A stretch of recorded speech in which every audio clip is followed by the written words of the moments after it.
La première chose que j'ai remarquée en rentrant dans l'Ohio, ce n'était pas la pluie. C'était à quel point la vie normale semblait bruyante, après 14 mois passés à Bagdad. À 7h14, un mardi matin, je me tenais sous les néons clignotants d'une station-service Speedway, juste à la sortie de l'Interstate 71. Je fixais une rangée de liquide lave-glace, comme si elle m'avait personnellement offensé. Quelque part derrière moi, un routier se disputait avec le caissier à propos de tickets de loto.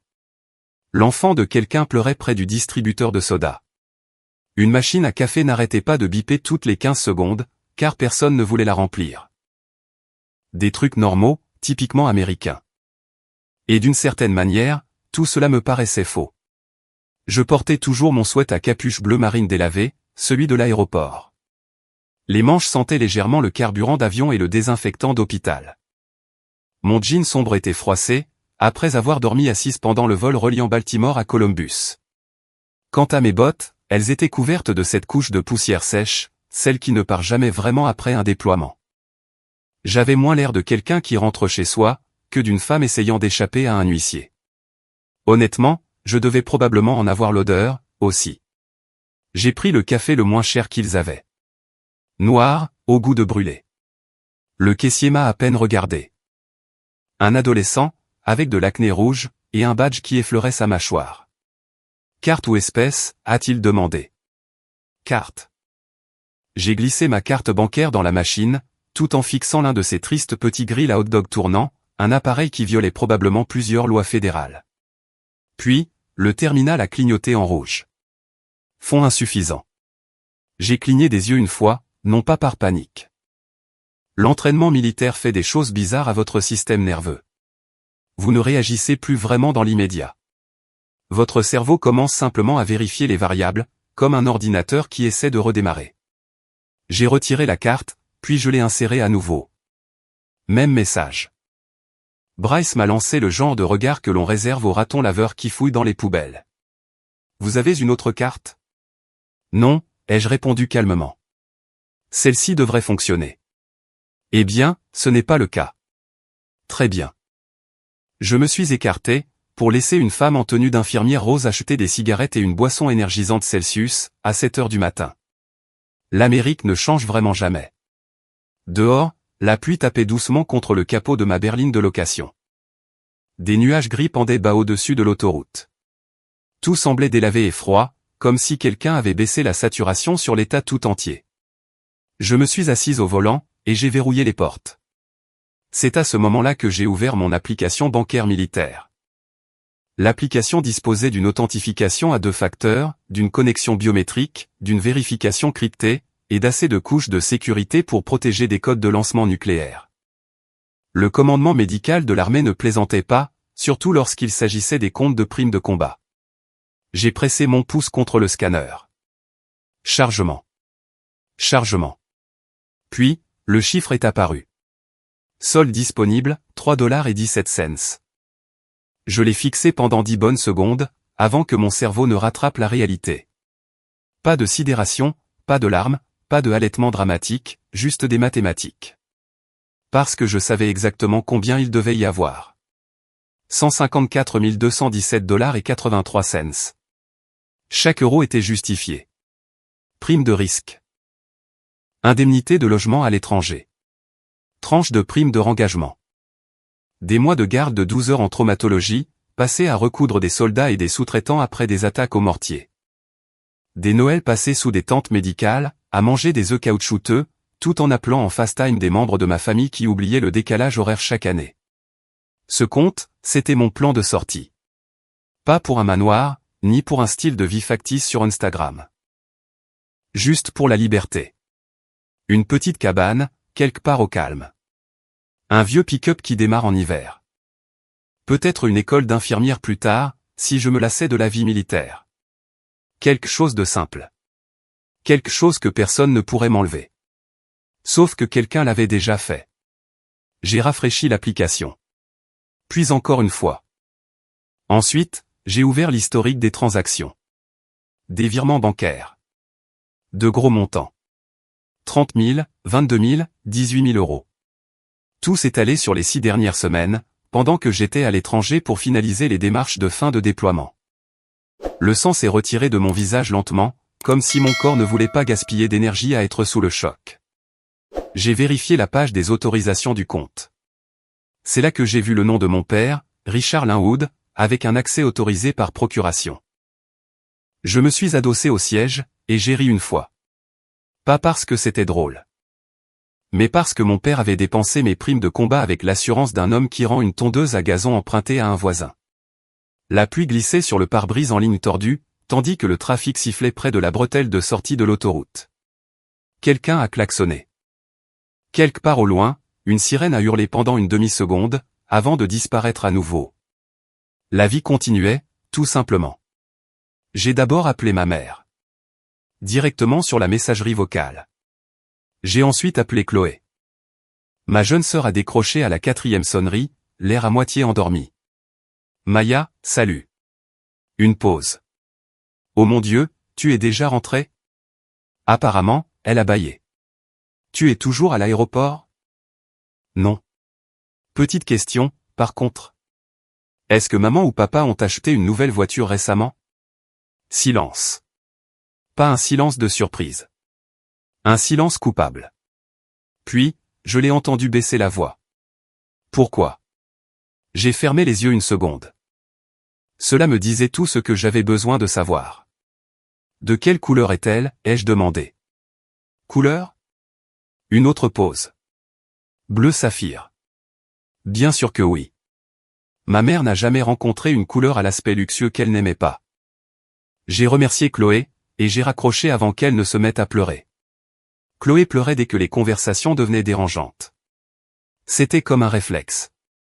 Certaines personnes transpirent sous la pression, Chloé, elle, laissait couler son mascara.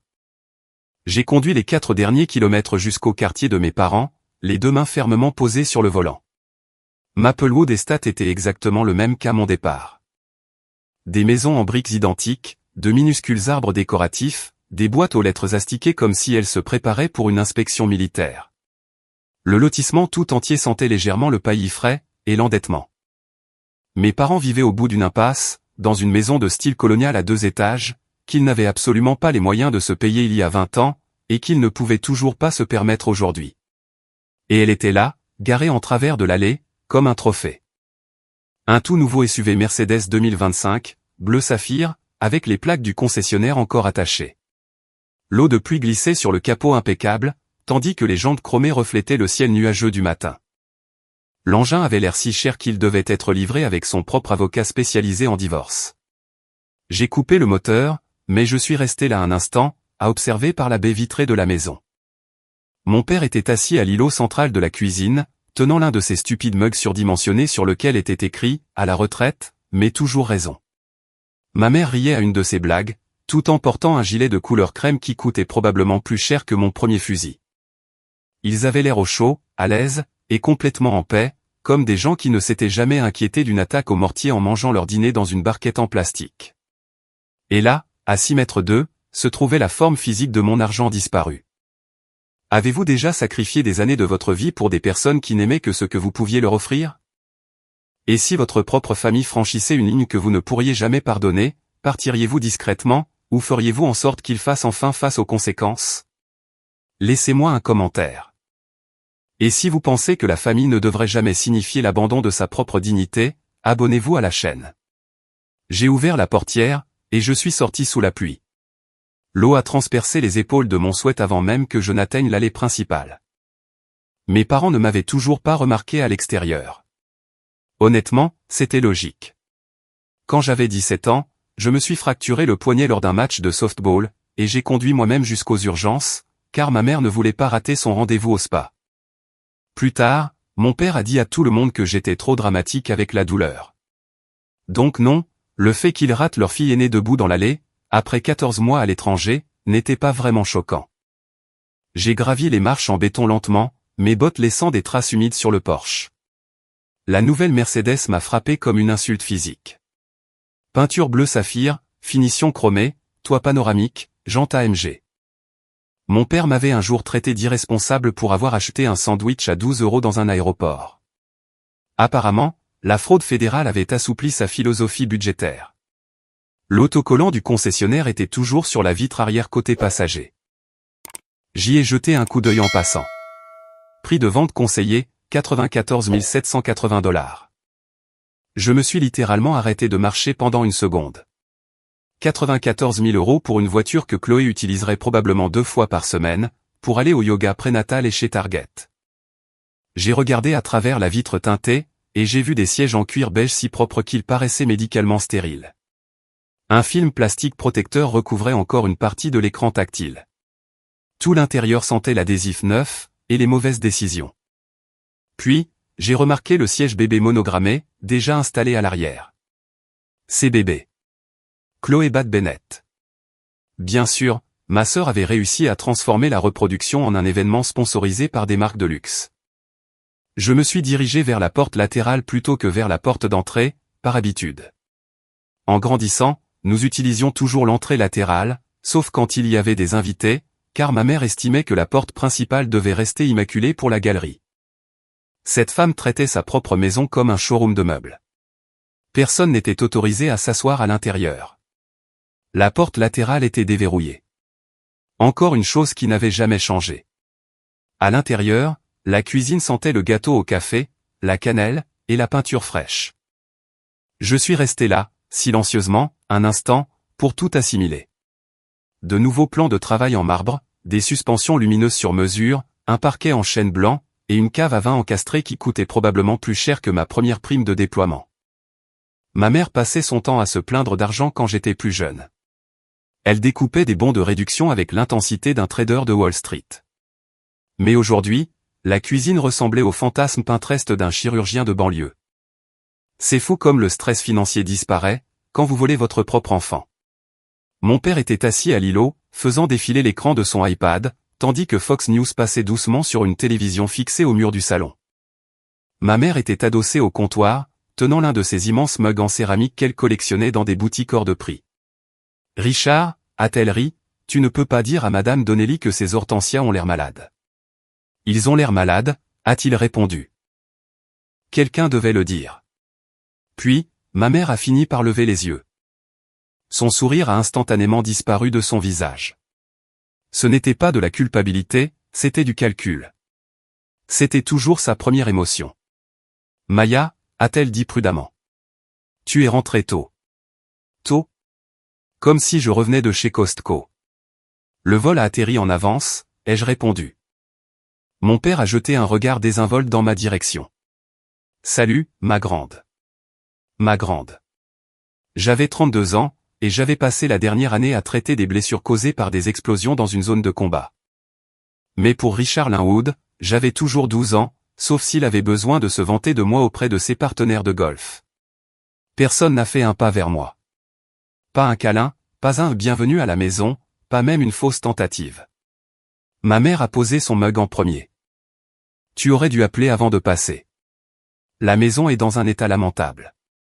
J'ai regardé autour de moi, dans cette cuisine immaculée. Ça a l'air catastrophique, ai-je dit. Mon père a gloussé, comme si j'avais fait une vraie blague.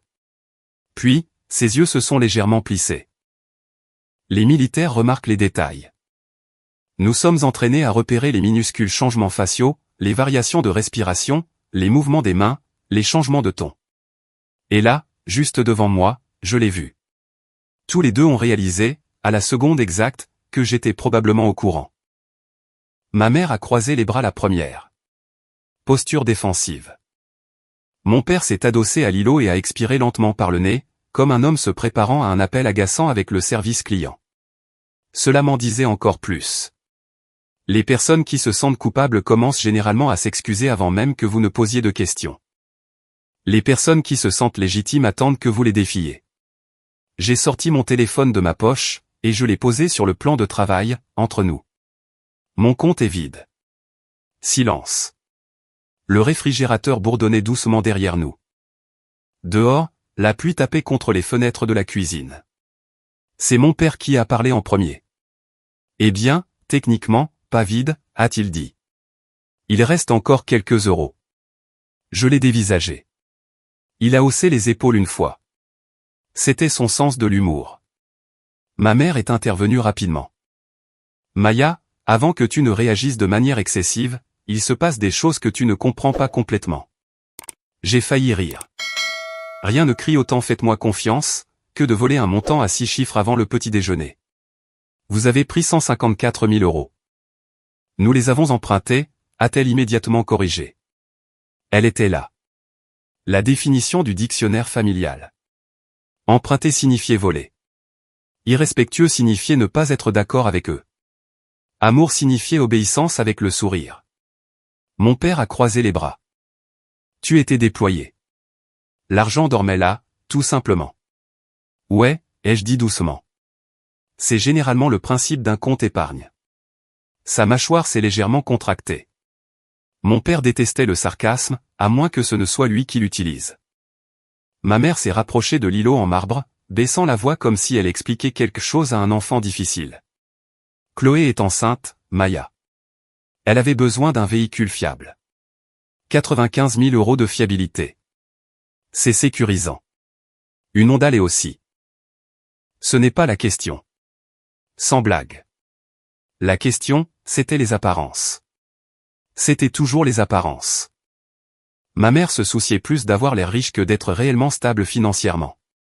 Quand j'étais petite, elle ramenait les cadeaux de Noël en magasin en janvier, pour pouvoir payer les cotisations du country club. Une année, on a failli nous couper l'électricité, pendant qu'elle dépensait 400 € pour organiser un événement caritatif avec des femmes qu'elle détestait secrètement. Et d'une façon ou d'une autre, elle présentait toujours ça comme un sacrifice pour la famille.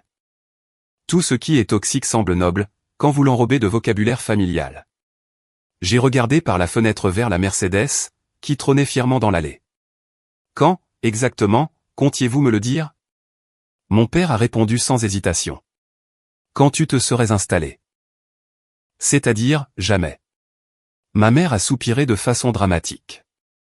Honnêtement, Maya, je pensais qu'après tout ce que ta sœur a traversé, tu aurais un peu plus de compassion. J'ai cligné des yeux lentement. Chloé avait des nausées matinales, et un classeur de projets de naissance acheté sur Etsy. J'avais les alarmes de mortier. Mais bien sûr, comparons nos souffrances. Vous avez falsifié des formulaires d'autorisation bancaire militaire, ai-je affirmé. L'expression de mon père s'est immédiatement durcie. Personne n'a rien falsifié. J'ai maintenu le contact visuel avec lui. Cette minuscule pause avant sa réponse m'en a dit plus que ces mots. C'est alors que ma mère a prononcé la phrase qui a définitivement changé quelque chose en moi. Une bonne fille ne transformerait pas ça en une grande dispute affreuse. Pas de colère. Pas de cris. Juste de la froideur. Car à ce moment précis, j'ai compris quelque chose que j'aurais dû admettre des années plus tôt, il pensait sincèrement mériter ma vie plus que moi. Et en me tenant là, dans cette cuisine rénovée, regardant la vapeur s'échapper de leur tasse de café hors de prix, tandis que la pluie glissait sur les vitres derrière eux, j'ai réalisé que la Mercedes n'était pas la vraie trahison. C'était simplement la preuve qu'il ne m'avait jamais considéré comme une personne à part entière. Ma mère a de nouveau attrapé son café, comme s'il s'agissait toujours d'un mardi matin ordinaire, ce qui, honnêtement, m'irritait encore plus que l'argent disparu. Pas le montant. Pas l'autorisation falsifiée. Le calme. Cette femme avait l'air plus bouleversée sur le plan émotionnel par un yaourt périmé, que par une fraude fédérale. Elle a enroulé ses deux mains autour du mug, et a soupiré. Tu dois comprendre, le timing était terrible. J'étais là, dégoulinant d'eau de pluie sur son nouveau parquet en bois dur, pendant qu'elle parlait de mes primes de combat volées comme si quelqu'un avait accidentellement pris 2 fois la même réservation pour un brunch. Quel timing, ai-je demandé. C'est mon père qui a répondu le premier. Un problème de trésorerie. C'est le genre de phrase que les gens riches de banlieue utilisent quand ils ne veulent pas admettre qu'ils sont fauchés. Problème de trésorerie. Problème temporaire de liquidité, lié à un surendettement. Ma préférée restait, Visa envoie maintenant des emails menaçants. J'ai jeté un autre coup d'œil à la cuisine. La cuisinière à gaz à 6 feux, les meubles sur mesure, ces suspensions ridicules au-dessus de l'îlot central, qui ressemblaient à des coupes de champagne à l'envers. Ce n'étaient pas des dépenses de survie. C'était une performance. Vous avez rénové la cuisine, aussi, ai-je constaté. Ma mère s'est immédiatement raidie. Ça venait de notre ligne de crédit immobilier. Que vous ne pouviez pas rembourser, à cause de vos problèmes de trésorerie. Aucun d'eux n'a répondu. Ce silence a eu exactement l'effet que j'attendais. Mon père s'est détaché du plan de travail et s'est dirigé vers le réfrigérateur, calme, désinvolte, complètement imperturbable. « Tu agis comme si nous avions tout joué à Vegas », a-t-il dit. « L'argent est resté dans la famille. » J'ai laissé échapper un petit rire sec.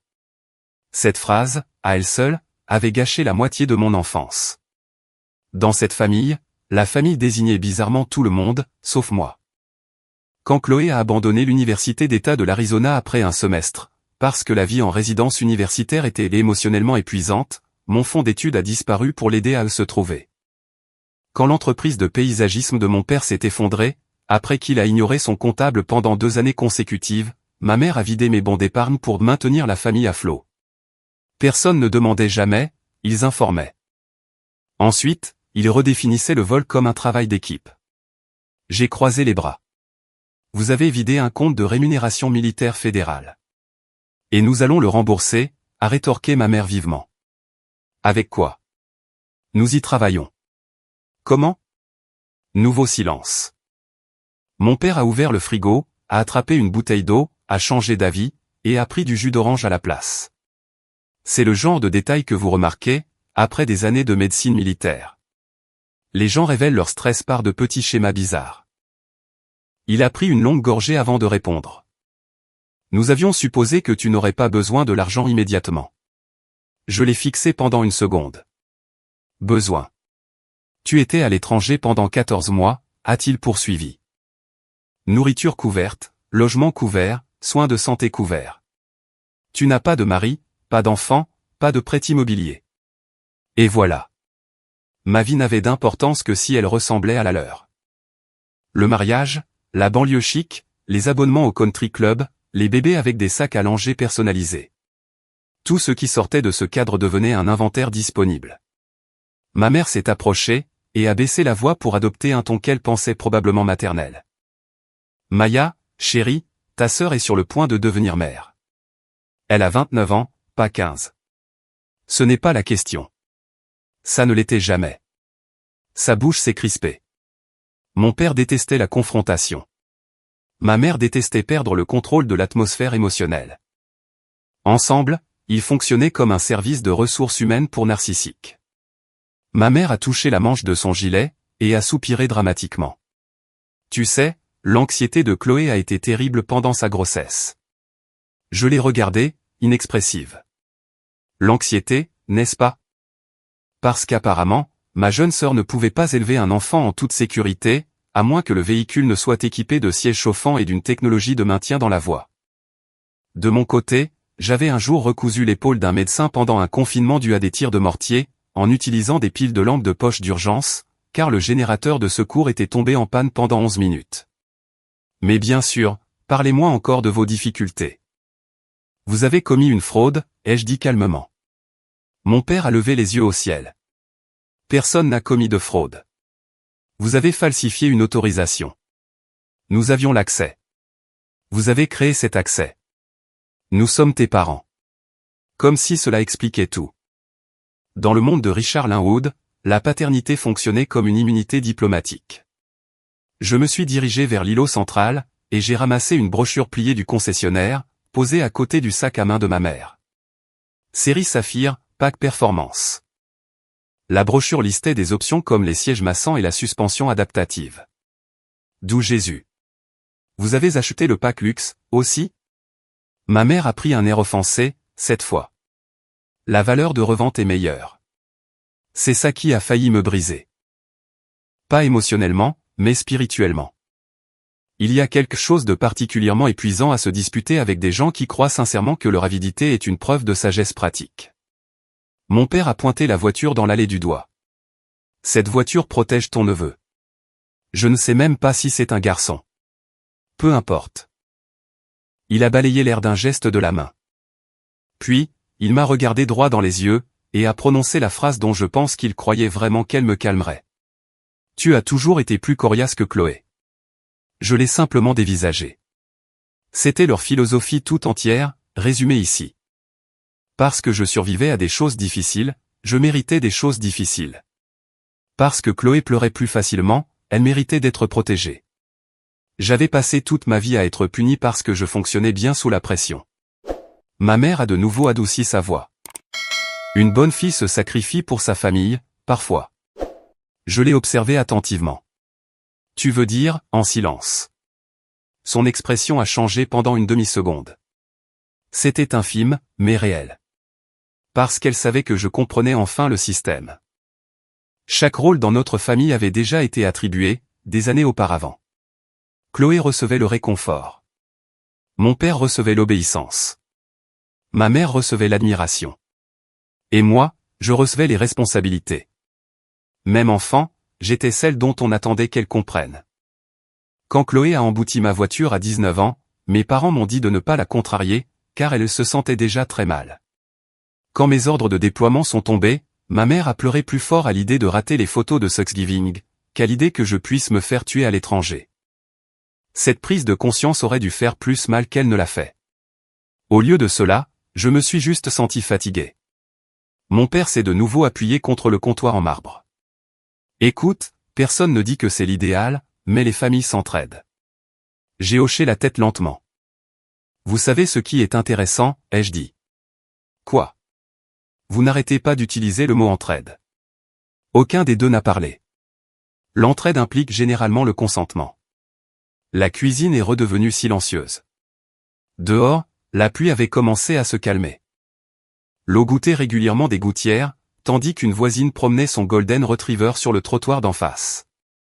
Une vie de banlieue normale. Pendant ce temps, à l'intérieur de cette cuisine, mes parents essayaient de convaincre une secouriste de combat qu'un vol passible d'une peine criminelle était, au fond, un acte d'amour. Ma mère a fini par resserrer les bras. Tu prends tout ça dans des proportions démesurées. Et vous prétendez qu'un crime devient moral, si le voleur partage votre nom de famille. Le coup a porté plus fort que je ne l'espérais. Non pas parce qu'elle avait l'air coupable, mais parce qu'elle avait l'air insultée, comme si j'avais échoué à un test de loyauté implicite. Et juste là, debout dans cette cuisine chaleureuse et coûteuse, qu'ils avaient construite avec l'argent de mon déploiement, j'ai réalisé que ni l'un ni l'autre ne craignait de me blesser. Ils craignaient de perdre l'accès à moi. Je me suis séché dans la salle de bain du motel en utilisant des serviettes en papier, car la chambre ne disposait que de 2 serviettes de bain, et les deux sentaient légèrement le chlore et la cigarette. Le Sunset Motor Lodge se trouvait à 20 minutes de Columbus, à côté d'un dîner fermé et d'un magasin de pneus dont l'enseigne ouverte grésillait toute la nuit. La chambre 214 coûtait 68 € taxes comprises, ce qui semblait approprié, sachant que ma situation financière me qualifiait désormais techniquement de récemment cambriolé. Le matelas s'affaissait au milieu. La climatisation tremblait toutes les 40 secondes. Quelqu'un, à l'étage au-dessus, n'arrêtait pas de traîner des meubles sur le sol, comme pour cacher un corps. Honnêtement, après Bagdad, c'était toujours au-dessus de la moyenne. J'étais assise en tailleur sur le lit, mon ordinateur portable en équilibre sur les genoux, pendant que l'eau de pluie tapotait doucement contre la fenêtre. Les lumières de la chambre étaient éteintes, à l'exception de la lueur jaune de la lampe de bureau, près de la télévision. Pas de pleurs, pas de spirale de rage, pas d'appel pour lui hurler dessus. C'est la chose que les gens ne comprennent pas à propos de la formation militaire. Une fois que vous avez passé suffisamment de temps dans des situations d'urgence, votre cerveau arrête de gaspiller de l'énergie dans des drames émotionnels. Vous stabilisez d'abord, vous traitez ensuite. Et à cet instant précis, la stabilisation impliquait de rassembler des preuves. Je me suis connecté à mon portail bancaire fédéral une nouvelle fois, et j'ai ouvert l'historique des autorisations du compte. 3 modifications d'accès. L'une soumise 39 jours plus tôt, les 2 autres approuvées dans les 24 heures. J'ai creusé plus profondément dans les métadonnées, origine de l'appareil, journaux d'adresse IP, chaîne d'authentification. Mon père n'avait jamais été assez intelligent pour couvrir ses traces numériques. Richard Linwood utilisait toujours le même mot de passe pour la moitié de ses comptes, bien qu'il se soit fait pirater 2 fois par de faux sites Home Depot. L'adresse IP de soumission remontait directement au fournisseur d'accès Internet du domicile de mes parents, à Maplewood Estate. Pas très subtil. Puis, j'ai trouvé le fichier d'autorisation téléchargé. Formulaire de demande de procuration, pièce jointe en PDF. Je l'ai téléchargé, ouvert, et elle était là, ma signature falsifiée. J'ai fixé l'écran en silence. Honnêtement, ce n'était même pas un bon faux. Le BM s'incurvait trop brusquement. Mon nom de famille montait en billets d'une façon dont je ne l'écrivais jamais. Celui qui l'avait signé avait copié la forme, sans en comprendre le rythme. Probablement mon père.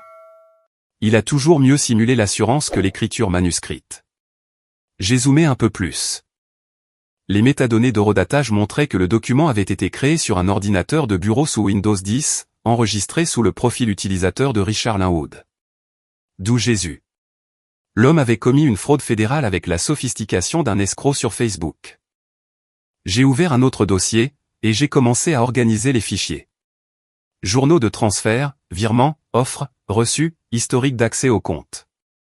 J'ai tout nommé soigneusement, car les détails comptent, quand les gens commencent à mentir plus tard. La plupart des conflits familiaux s'effondrent dans l'émotion et les souvenirs. Tout le monde parle en même temps, jusqu'à ce que la vérité soit enterrée sous l'histoire personnelle. Mais les dossiers numériques, eux, se fichent des sentiments. À 23h42 le 18 avril, 30 000 € ont été transférés de mon épargne de combat vers un compte d'attente temporaire. À 9h17 le lendemain matin, 22 000 € ont été transférés au Crown Meridian Auto Group. À 14h06, 18 000 € supplémentaires ont été compensés sur un compte secondaire, lié à la SARL de l'entreprise de mon père. L'argent laisse des empreintes, et mes parents avaient touché à tout. Je me suis adossé à la tête de lit du motel, et je me suis frotté les yeux une seconde. L'épuisement commençait à s'installer, maintenant que l'adrénaline retombait. J'avais dû dormir à peine 9 heures au total sur les 2 derniers jours, entre les vols, les procédures administratives, les douanes, et les retards à l'aéroport. Mon téléphone a vibré à côté de moi. Maman. J'ai laissé sonner. Puis, la notification de la messagerie vocale est apparue immédiatement après. Puis un autre SMS.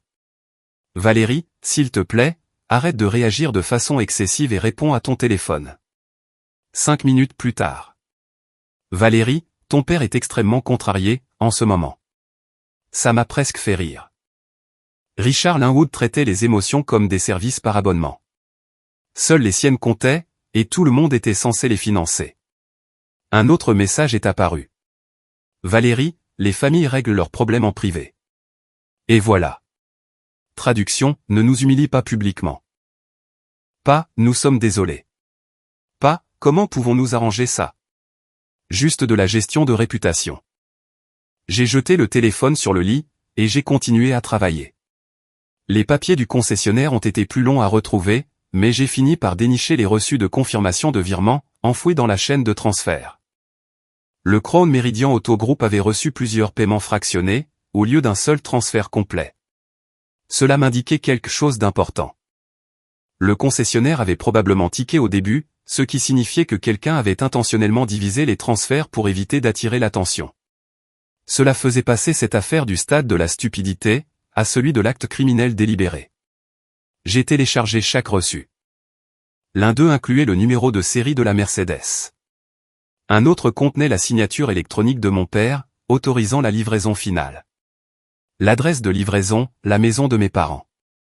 Très utile, merci. J'ai créé un dossier principal intitulé Fraude financière Linwood. Froid, simple, précis. Puis, j'ai commencé à établir une chronologie. 11 avril, demande d'autorisation initiale soumise. 12 avril, accès par procuration approuvé. 18 avril, premier transfert non autorisé. 23 avril, acompte pour le véhicule versé. 2 mai, paiement final effectué. 9 mai, facture de l'entrepreneur pour la rénovation de la cuisine traitée. Je me suis arrêté de taper pendant une seconde. Rénovation de la cuisine. Donc, ce n'était pas seulement la voiture. Ils avaient utilisé l'argent de mon déploiement pour reconstruire toute leur vie imaginaire. Une nouvelle cuisine, un SUV de luxe, l'entretien de leur image au country club. Tout cela financé par une prime de risque gagnée en soignant des grands brûlés et des blessures par éclat d'obus, à 12 fuseaux horaires de là. Mon estomac s'est un peu noué à cette idée. Non plus à cause de l'argent, mais à cause de la normalité que cela devait représenter pour eux. C'est ça qui est dangereux avec le sentiment d'avoir tous les droits. Après suffisamment d'années, les gens cessent de voir l'exploitation comme de l'exploitation. Cela devient simplement la structure familiale. Mon père croyait sincèrement que son confort primait sur mon avenir. Et ma mère croyait que préserver les apparences justifiait presque tout. J'ai regardé l'horloge sur la table de nuit du motel. 1h13 du matin. Dehors, la pluie avait enfin cessé. L'autoroute toute proche bourdonnait doucement du trafic nocturne, tandis que le néon de l'enseigne du motel projetait une lueur rouge terne à travers les rideaux. Le fait, la réalité. Le fait. La chambre sentait le vieux café et le nettoyant industriel. J'ai ouvert un dernier document. Les registres de vérification de déploiement militaire. Dates officielles. Emplacement officiel. Structure de rémunération officielle. Bagdad. 14 mois. Chaque euro gagné légalement. Chaque transfert non autorisé. J'ai joint les registres au dossier principal, et j'ai tout exporté dans des dossiers PDF organisés. 73 pages au total. Propre, chronologique, indéniable. Puis, j'ai téléchargé des sauvegardes sur un stockage cloud crypté, car s'il y a une chose que le déploiement vous apprend, c'est bien celle-ci, ne faites jamais confiance à une seule copie de quelque chose d'important. Surtout quand des gens désespérés réalisent que les conséquences sont bien réelles. Mon téléphone a vibré à nouveau. Cette fois, c'était Chloé. J'ai fixé son nom un instant, avant de décrocher. Sa voix est sortie, toute petite et tremblante. Maya, maman panique. J'ai gardé les yeux sur l'écran de l'ordinateur. Bien. Silence, puis doucement, il pensait que tu te serais calmé, maintenant. Cette phrase s'est installée dans la pièce, plus lourde que tout ce que j'avais entendu de la journée. Pas parce qu'elle me surprenait, mais parce qu'elle confirmait exactement à quel point il me comprenait mal. Toute ma vie d'adulte avait été construite sur la discipline, la documentation, et les procédures. Je travaillais dans la médecine militaire. La panique fait tuer des gens. Les faits les gardent en vie. Et assise seule dans cette chambre de motel bon marché, avec 73 pages de preuves illuminant mon écran, j'ai réalisé quelque chose que mes parents n'avaient toujours pas compris. Je n'étais pas en train de construire un argumentaire. J'étais en train de monter un dossier. J'ai porté le même sweat à capuche pour me rendre au bureau du FBI, en partie parce qu'il était assez propre, mais surtout parce que je n'avais pas envie de faire semblant qu'il s'agissait d'un différend familial normal nécessitant une tenue de ville. Le centre-ville de Columbus avait l'air gris et humide sous les nuages bas du matin, quand je me suis garé devant le bâtiment fédéral, à 9h24 précise. L'architecture gouvernementale a toujours la même personnalité, quel que soit l'état où vous vous trouvez. Du béton, du verre, des rampes en métal. Tout est conçu pour vous rappeler discrètement que les émotions n'ont plus d'importance, une fois que la paperasse entre en jeu honnêtement, c'était réconfortant. J'ai attrapé l'épaisse chemise cartonnée sur le siège passager, et je suis sorti de la voiture de location. Le dossier pesait peut-être 1,5 kg. Les conséquences sont étonnamment portables. À l'intérieur, le hall sentait l'encaustique et le café brûlé. Un agent de sécurité au crâne rasé a jeté un coup d'œil à ma carte d'identité militaire, et a immédiatement redressé un peu sa posture. « Bonjour, sergent. » « Bonjour. » Ce minuscule changement de respect m'a presque prise au dépourvu, après 24 heures à être traité comme une nuisance par ma propre famille. J'ai passé la sécurité, récupéré mon téléphone dans le bac, et suivi les panneaux indiquant les crimes financiers. La température, dans les bâtiments fédéraux, est toujours étrangement froide. Comme si le gouvernement avait collectivement décidé que le confort encourageait la corruption. À 9h30 exactement, une réceptionniste m'a conduite dans une petite salle d'interrogatoire au mur gris, avec une table rectangulaire en métal boulonnée au sol. Pas d'éclairage dramatique, pas de conneries dignes d'une série policière, juste des néons et de la paperasse. Quelques minutes plus tard, la porte s'est ouverte. L'agent spécial Marcus Vance ressemblait exactement à quelqu'un qui avait passé 20 ans à écouter des menteurs professionnellement. La quarantaine, costume sombre, épaules larges, cheveux coupés courts qui commençaient à grisonner sur les tempes. Des yeux calmes.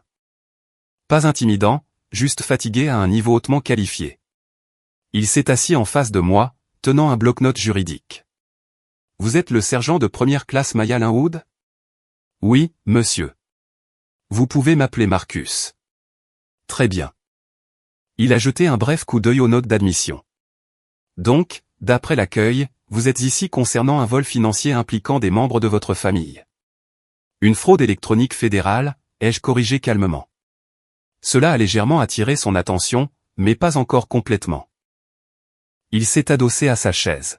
« Racontez-moi. » J'ai fait glisser la chemise cartonnée sur la table. Mes parents ont vidé mon compte de rémunération militaire pendant que j'étais déployé à Bagdad. Son expression est restée professionnellement neutre. Les gens disent des choses insensées aux agents fédéraux tous les jours. Je suis sûr que mes parents ont volé mon argent atteint à peine le top 50 de sa matinée. Puis, il a ouvert le dossier, et l'atmosphère de la pièce a changé. Pas dramatiquement, juste progressivement. D'abord le doute, puis la concentration, puis le silence. Il a feuilleté les premières pages lentement. Registre d'autorisation, journaux de transfert, reçus de virement, métadonnées horodatées. Ses yeux se sont arrêtés sur une page, plus longtemps que sur les autres. Votre père a soumis la demande d'autorisation de procuration lui-même. Oui. Vous n'avez rien autorisé de tout cela. Non. Il a continué à lire. 3 minutes se sont écoulées sans qu'aucun de nous ne parle.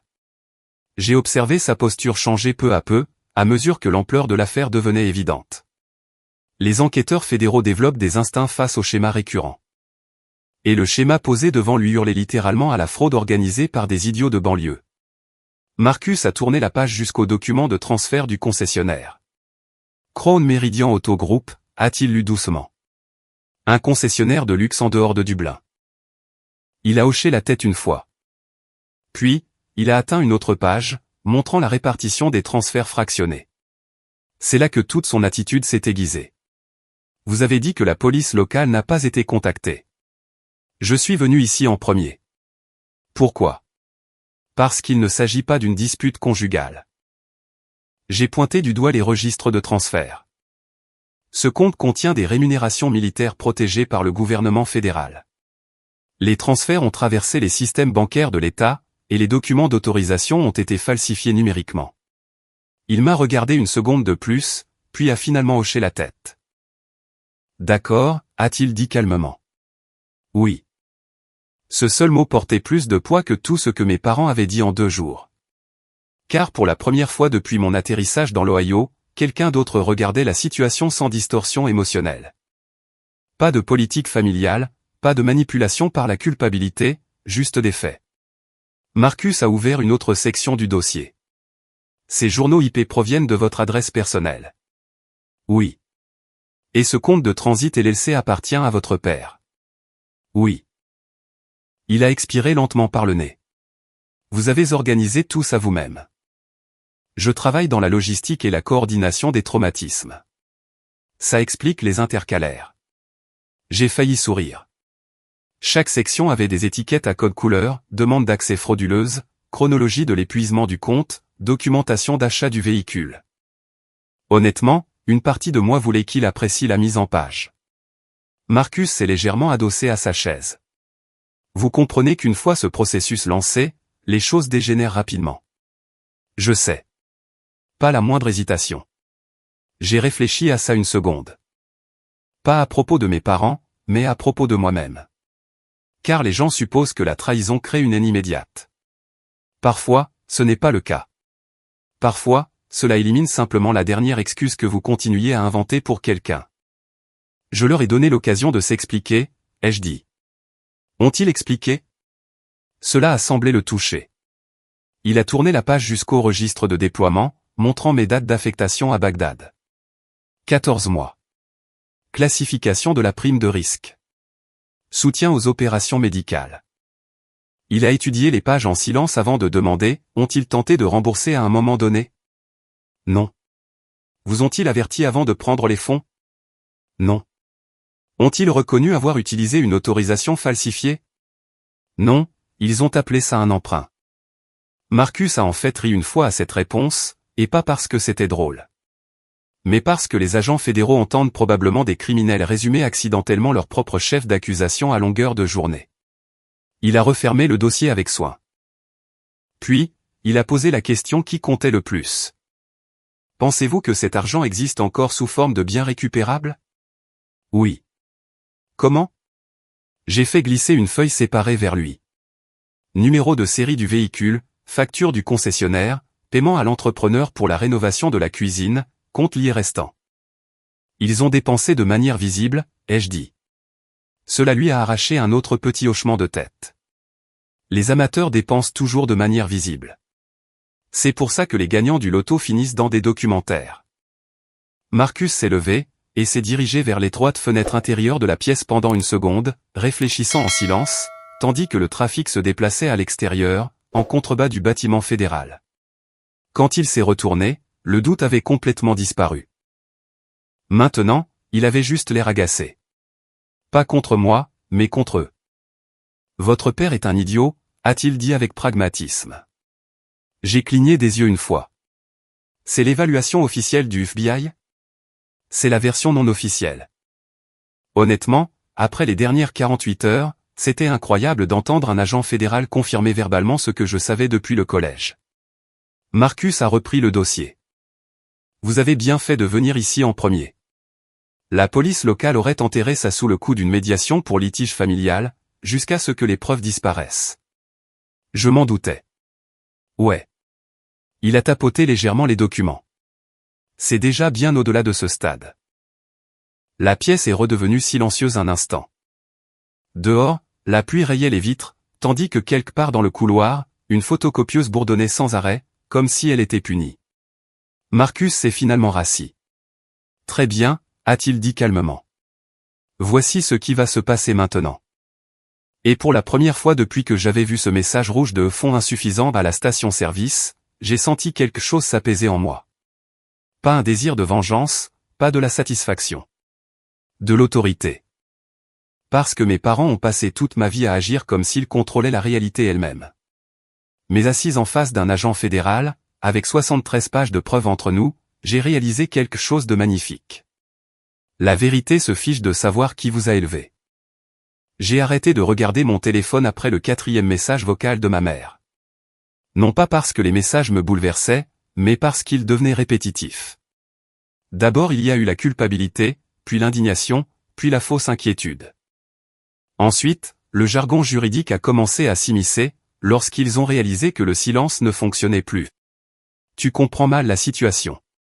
La famille ne devrait pas utiliser les erreurs comme des armes. La tension artérielle de ton père a été élevée toute la semaine. Celle-là méritait presque un prix. Richard Linwood traitait les avertissements sur son cholestérol comme des citations de motivation depuis 30 ans. Mais soudainement, j'étais responsable de sa santé cardiovasculaire, parce que des enquêteurs fédéraux existaient. J'ai passé la majeure partie de ces 2 semaines au calme. Cela a surpris mon entourage. Chloé m'a envoyé 2 textos pour me demander si nous pouvions parler de femme à femme, ce qui, honnêtement, sonnait comme une menace venant d'elle. J'ai ignoré les 2 messages. Le FBI, lui, n'ignorait rien. Marcus gardait une communication professionnelle et minimale. Quelques appels de confirmation. Une demande pour des registres supplémentaires de vérification de déploiement. Une question de suivi concernant un compte secondaire, lié à l'entreprise de paysagisme de mon père. À part ça, le silence. Ce qui était une bonne chose. Les gens deviennent nerveux avec le silence, surtout ceux qui sont accros au contrôle du récit. Dès la 2e semaine, ma mère a commencé à publier agressivement des photos joyeuses en ligne. Des brunchs, des déjeuners au country club, des citations inspirantes sur la gratitude, superposées à des photos de coucher de soleil que personne ne lui avait demandé. Une stratégie classique de Valérie Linwood. Si la réalité devient inconfortable, mettez en scène une réalité plus jolie. Puis, le dimanche est arrivé. Ciel clair, 23 degrés, une météo parfaite pour une performance de banlieue. Je me suis garé à 2 rues de la maison de mes parents, juste après 13 heures, les vitres baissées et le moteur coupé. Des enfants faisaient du vélo quelque part plus loin dans la rue, tandis que les arroseurs automatiques cliquetaient en rythme sur des pelouses hors de prix. Le quartier tout entier sentait les brochettes de poulet grillé et le paillis frais. Maplewood Estate a toujours eu l'air d'un endroit où personne n'avait jamais hurlé de désespoir dans une salle de bain auparavant. De là où j'étais assise, je pouvais voir la moitié supérieure du jardin de devant de mes parents. Un rassemblement. Des tables pliantes blanches, des pichets en verre remplis de jus d'orange, de petites compositions florales décoratives que ma mère forçait absolument les gens à complimenter, avant de les autoriser à s'approcher de la nourriture. Et, garée pile au centre de l'allée, trônait la Mercedes bleu saphir. Astiquée, cirée, positionnée comme la pièce maîtresse d'une salle d'exposition. Mon père l'avait légèrement orientée vers la rue, pour plus de visibilité. bien sûr qu'il l'avait fait. Une brise a porté de faibles rires dans la rue. Puis, j'ai entendu la voix de Richard, résonnant plus fort que les autres. De l'investissement intelligent, c'est tout ce que c'est, annonçait-il fièrement. Je me suis adossé à mon siège, silencieusement. Il y a quelque chose de surréaliste à entendre l'homme qui a volé vos économies de déploiement dispenser sa sagesse financière, à côté d'un véhicule de luxe acheté par fraude électronique. Honnêtement, si l'enfer existe, il ressemble probablement exactement aux conversations de réseautage de la classe moyenne supérieure. Une femme arrive fort, près de l'allée. Le rire de ma mère a suivi immédiatement. Un rire poli, aigu, social. Je connaissais bien ce rire. C'était son rire tout est sous contrôle. Le même rire qu'elle avait utilisé après que mon père eût été poursuivi par un ancien client en 2014. Le même rire qu'elle utilisait quand les créanciers appelaient pendant le dîner, et qu'elle laissait le téléphone sonner, en faisant semblant de ne rien remarquer. Valérie croyait que les apparences pouvaient survivre aux conséquences, à condition d'être entretenues avec assez d'agressivité. Parfois, elle avait raison. Jusqu'à aujourd'hui. Je me suis légèrement ajusté sur le siège conducteur, et j'ai observé à travers les arbres qui bordaient le trottoir. Ma mère flottait d'un invité à l'autre, vêtue d'une robe vert pâle, portant des lunettes de soleil trop grandes, bien qu'ils se tiennent sous des parasols. Mon père gérait le barbecue comme s'il organisait une levée de fonds électorale. Et Chloé était assise près du patio, caressant son ventre rebondi, tandis que deux femmes du quartier s'affairaient autour d'elle comme si elles portaient le second avènement du Christ. Personne n'avait l'air inquiet. C'est cette partie qui me fascinait. Pas une once de peur. Ce qui signifiait que mes parents croyaient sincèrement que la tempête était passée. Ils pensaient que mon silence valait capitulation. Cela m'a frappé plus durement que le vol lui-même. Car ils avaient passé des décennies à m'entraîner à absorber les dégâts en silence. N'embarrasse pas la famille. Ne crée pas de tension. Ne fais pas de scène. Sois mature. Sois compréhensive. Sois celle qui est stable. Et avec le temps, ils avaient fini par confondre ma maîtrise de moi-même avec de la faiblesse. J'ai de nouveau entendu mon père. Les jeunes d'aujourd'hui ne comprennent pas l'effet de levier, disait-il à quelqu'un près de lui. Il faut déplacer l'argent intelligemment. J'ai souri à cette phrase. Déplacer l'argent intelligemment. Le FBI était actuellement en train de retracer la moitié de ses comptes. Un homme à proximité a demandé combien coûtait la Mercedes. Mon père a répondu avec fierté. Le prix affiché était juste en dessous de 95. Juste en dessous de 95. Comme s'il parlait de club de golf, au lieu d'une rémunération militaire volée. Puis, la voix de ma mère a résonné. Eh bien, Chloé mérite quelque chose de sûr pour le bébé. Encore ce mot. Mérite. Un mot amusant. Personne n'avait jamais utilisé ce mot pour moi, en grandissant. Je méritais des responsabilités. Je méritais d'être résiliente. Je méritais de comprendre les autres. Pendant ce temps, Chloé, elle, méritait le confort. Peu importe qui payait pour ça. Une version plus jeune de moi-même aurait probablement pleuré, assise là, à écouter tout ça. Pas maintenant. Maintenant, cela semblait juste pathétique. C'est la chose étrange avec la distance.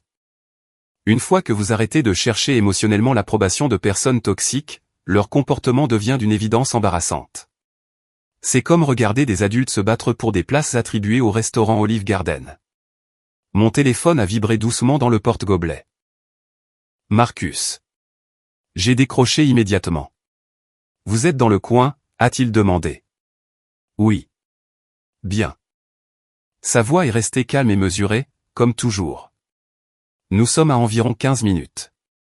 J'ai de nouveau regardé vers la maison.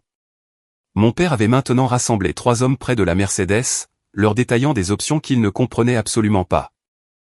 Il pointait le tableau de bord avec assurance, tout en hochant la tête, comme quelqu'un discutant d'ingénierie aérospatiale. Cet homme avait un jour mis du papier d'aluminium au micro-ondes, parce qu'il voulait des restes croustillants. Est-ce que quelque chose a changé, a demandé Marcus. Non, ils organisent un brunch. Une pause. Sérieusement? Oui. J'ai entendu un autre agent rire faiblement, quelque part de son côté de la ligne. Marcus a soupiré. C'est audacieux. Non, ai-je dit doucement, en regardant ma mère remplir des coupes de champagne sur la pelouse. C'est un sentiment d'impunité. Le silence s'est brièvement installé entre nous. Puis Marcus a repris la parole. Quand ça va commencer, restez dans votre véhicule jusqu'à ce que nous ayons sécurisé les lieux. Compris. Et Maya. Oui.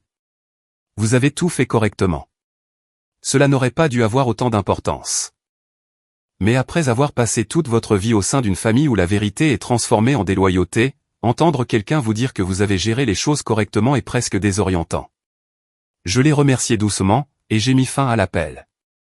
Puis, je suis resté là, les vitres baissées, à écouter les couverts teintés contre des assiettes hors de prix, tandis que mes parents s'auto-célébraient par un après-midi parfaitement ensoleillé. Ils croyaient sincèrement avoir gagné.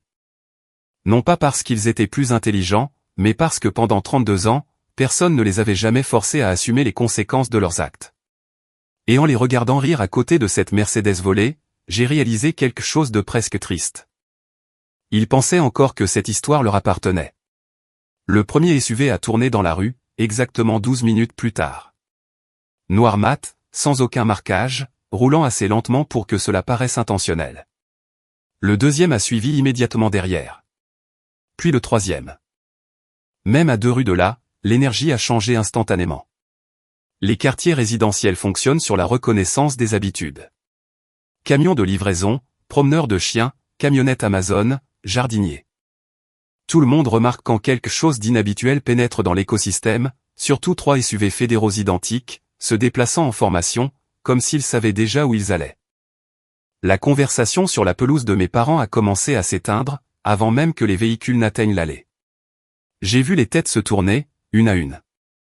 Mon père l'a remarqué en dernier. Ça aussi, c'était logique. Richard Linwood supposait toujours que l'attention lui appartenait, jusqu'à preuve du contraire. Les SUV ont avancé et ont bloqué l'allée avec une précision fluide, piégeant la Mercedes bleu saphir entre eux, comme une pièce à conviction attendant déjà ses étiquettes d'inventaire. La musique des haut-parleurs du patio a continué de jouer de façon embarrassante pendant quelques secondes supplémentaires. Une playlist de jazz doux que ma mère avait probablement trouvée sous la recherche brunch chic du dimanche. Puis, l'un des invités s'est précipité pour l'éteindre. Le silence est tombé rapidement après ça. Pas un silence complet. Le genre de silence rempli de mouvements nerveux, de chaises pliantes raclant le béton, de quelqu'un chuchotant « Que se passe-t-il ?» un peu trop fort. Les portières des conducteurs se sont ouvertes presque simultanément. 4 agents fédéraux en sont sortis. Gilet tactique sombre, mouvement calme, aucune précipitation. Les gens qui savent qu'ils contrôlent déjà la situation ne se dépêchent jamais. Marcus est sorti du SUV arrière, tenant une épaisse chemise de documents dans une main. De là où j'étais assise, je pouvais voir ma mère sourire nerveusement, préparant déjà sa fausse voix sociale. Il y a des gens qui pensent que le charme fonctionne comme une bombe lacrymogène. Valérie Linwood en faisait partie. Elle s'est avancée rapidement, les 2 mains légèrement levées. « Bonjour. Puis-je vous aider, messieurs ?» Marcus n'a pas répondu immédiatement. Il a d'abord déplié le mandat. Puis, il a parlé assez fort pour que tout le jardin l'entende. Richard et Valérie Linwood. Mon père s'est avancé, tenant toujours la pince du barbecue. D'où Jésus.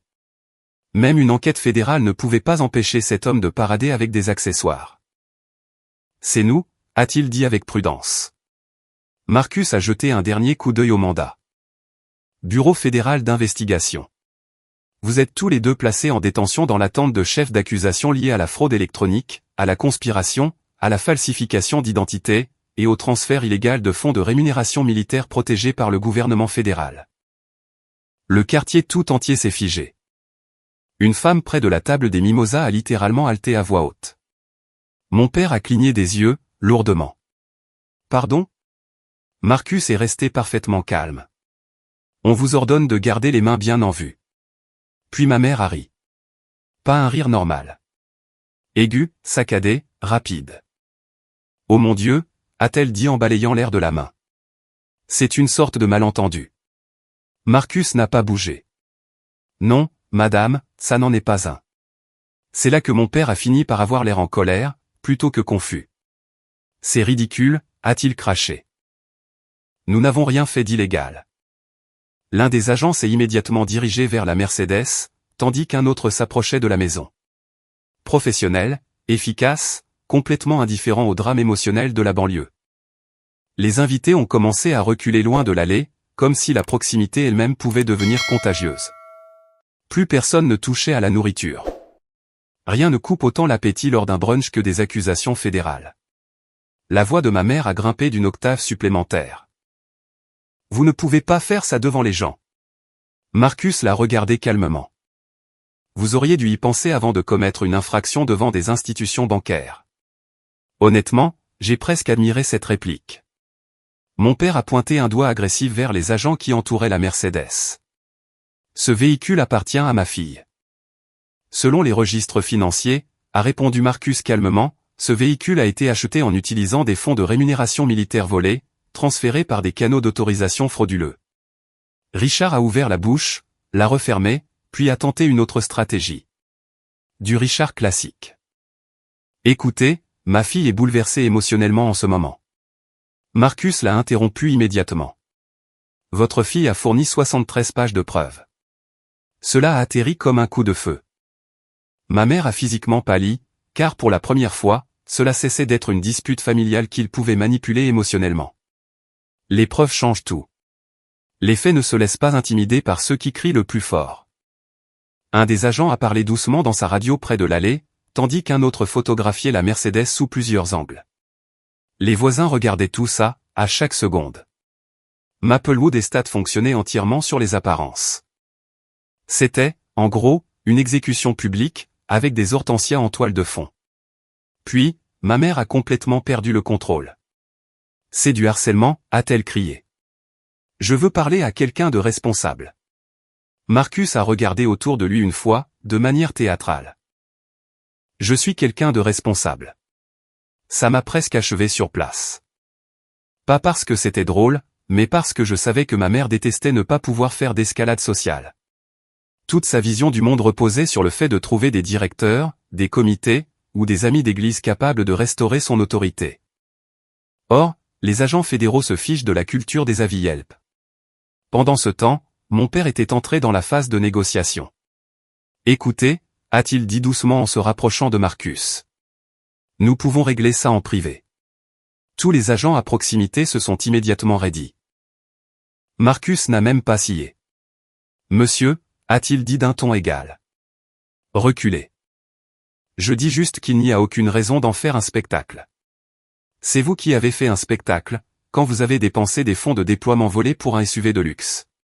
Celle-là a frappé plus fort. J'ai vu la posture de mon père changer à cet instant. Un changement infime, mais réel. Car enfin, il réalisait que cette situation existait en dehors de son contrôle. L'un des agents s'est placé derrière lui. Retournez-vous, monsieur. Richard avait l'air stupéfait. Réellement stupéfait. Comme si les conséquences étaient une politique qui ne s'appliquait qu'aux autres foyers. Vous me passez les menottes, a-t-il demandé. Oui, monsieur. C'est de la folie. Non, a répondu Marcus calmement. C'est la procédure fédérale. Les menottes ont cliqué autour des poignets de mon père, à côté de la même Mercedes dont il s'était vanté auprès du quartier pendant 2 semaines. Et soudain, il a eu l'air plus vieux, plus petit. Pas physiquement, mais structurellement. Comme si quelqu'un avait retiré la scène invisible sur laquelle il se tenait depuis toujours. Ma mère a vu les menottes, et s'est complètement effondrée. Oh mon Dieu, a-t-elle chuchoté, puis plus fort, oh mon Dieu. Elle s'est agrippée au bord de la table du patio, assez fort pour faire trembler les verres. Du champagne s'est renversé sur la nappe blanche, tandis que les invités reculaient encore plus loin. Non, non, non, non. Sa respiration est devenue courte et frénétique. Je l'ai reconnu immédiatement. Une crise de panique. Une vraie, pas une mise en scène. Car à cet instant précis, Valérie Linwood comprenait enfin qu'il y avait quelque chose de pire que la prison, les gens la regardaient. Les gens du country club, les gens du quartier, ces femmes avec qui elle rivalisait socialement depuis 20 ans. Ils étaient tous là, à regarder des agents fédéraux arrêter son mari, à côté d'une Mercedes volée. Sa réputation ne se fissurait pas. Elle s'évaporait en temps réel. Puis, ses genoux ont tout simplement lâché. Pas de cri dramatique, pas d'effondrement digne d'un film. Elle s'est juste pliée en deux, s'affaissant directement sur l'herbe humide à côté de l'allée, dans sa robe verte hors de prix. L'un des invités a crié son nom. Une autre s'est précipitée maladroitement, en talons compensés. Les agents ont à peine fait une pause. La procédure continuait. La Mercedes a été photographiée. Le mandat a été signé. Les voisins dévisageaient ouvertement la scène, maintenant. Et moi, assis silencieusement dans ma voiture de location à 2 rues de là, j'ai regardé tout le monde poli, que mes parents avaient mis des décennies à construire, s'effondrer en moins de 6 minutes. Pas de violence, pas de discours de vengeance, pas de crise de cris. Juste la vérité, arrivant enfin avec une accréditation fédérale. Et le plus fou, c'est que je ne me suis pas senti victorieuse en voyant cela se produire. Je me suis juste senti fatigué. Fatigué qu'il ait fallu en arriver là pour que quelqu'un finisse enfin par dire non à mes parents. La dépanneuse est arrivée 23 minutes plus tard. Des gyrophares orange clignotaient doucement dans le quartier calme, tandis que le chauffeur en descendait avec un presse-papier, mâchant un chewing-gum, comme si c'était le dimanche le plus ordinaire de sa vie. Et pour lui, honnêtement, ça l'était probablement. Les gens perdent leur voiture tous les jours. Saisie, conduite en état d'ivresse, divorce, mauvaise décision de jeu. Il n'avait aucune idée que cette Mercedes en particulier avait été achetée avec l'argent d'un déploiement, gagné sous les tirs de mortier à l'autre bout du monde. Le chauffeur a fait le tour du SUV, vérifiant lentement le numéro de série, tandis que les agents fédéraux continuaient de remplir des papiers près du trottoir. Des voisins traînaient encore dans les parages, faisant semblant de ne pas regarder directement la pelouse de mes parents. Les Américains sont incroyables quand il s'agit de simuler le respect de la vie privée. Tout le monde se passionne soudainement pour les buissons et le thé glacé, dès qu'une humiliation publique se produit à proximité. Je suis resté dans ma voiture. Cette partie me tenait à cœur, car il y a une différence entre être témoin des conséquences, et s'en délecter. Mon père était maintenant assis sur le trottoir, menotté, à côté de l'un des SUV. Ses épaules semblaient affaissées pour la première fois de toute ma vie. Un agent se tenait à proximité, tandis que Marcus parlait doucement avec un autre enquêteur, près de l'allée. Ma mère avait repris connaissance quelques minutes plus tôt. À peine. Une voisine lui avait mis un gilet sur les épaules, pendant qu'elle pleurait dans ses 2 mains, le mascara coulant sur son visage. Même à ce moment-là, elle continuait de jeter des coups d'œil autour d'elle entre 2 sanglots, vérifiant qui la regardait. Toujours à soigner le moment, toujours à gérer les apparences. Certaines habitudes survivent à presque tout. Chloé se tenait près du porche, se tenant le ventre d'une main, et pleurant ouvertement maintenant. Son mari, Daniel, avait fini par arriver pendant le chaos, et avait l'air profondément dépassé. De cette façon spécifique dont ont l'air les hommes, quand ils se marient accidentellement dans un dysfonctionnement riche. Ce pauvre type pensait probablement se marier avec des gens qui font des brunchs. Il s'avère qu'il s'est marié avec des mises en examen fédérales. J'ai regardé le chauffeur de la dépanneuse abaisser la plateforme métallique derrière la Mercedes, avec de l'enclictise hydraulique. Puis il a fait une pause. Un problème de transmission, a demandé un des agents. Non, a répondu le chauffeur, d'un ton désinvolte. Le frein à main est toujours enclenché. Pour une raison quelconque, ce détail m'a presque fait rire. Même à la toute fin, Richard Linwood trouvait le moyen de déranger quelqu'un. Le chauffeur a fini par grimper prudemment dans le SUV, supervisé par un agent à ses côtés. 1 minute plus tard, le frein a été relâché, et le véhicule a reculé sur la plateforme de remorquage, centimètre par centimètre. Cette stupide peinture bleue saphir brillait toujours parfaitement sous le soleil de l'après-midi.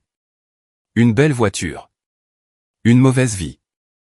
J'ai appuyé ma tête contre le siège, et j'ai fermé les yeux un instant. Et c'est là que l'épuisement m'a enfin frappé.